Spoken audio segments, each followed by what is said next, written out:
Hi, welcome to the Short Kabili YouTube channel, and for today's tutorial, I will be teaching you on how to change tracking mode and head tracking on iPhone X. But first, can you subscribe to this channel and don't forget to hit the subscribe button and the bell to notify you for the new updates.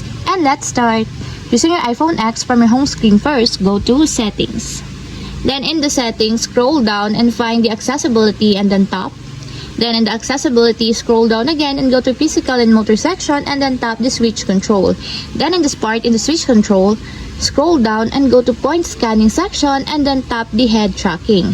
Then after that, in the head tracking, scroll down and go to pointer section and then tap the tracking mode. And then after that, in the tracking mode, if you want to change your pointer moves into with face, just tap it until there's a check mark on the side.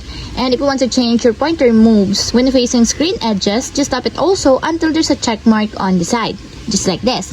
And lastly, if you want to change it back to the default pointer moves in the tracking mode, just tap the relative to head. And take note, pointer will always move with your head no matter where you're faced. Moving faster makes the pointer move faster.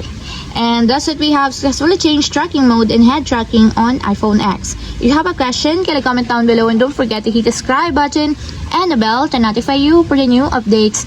And thank you for watching!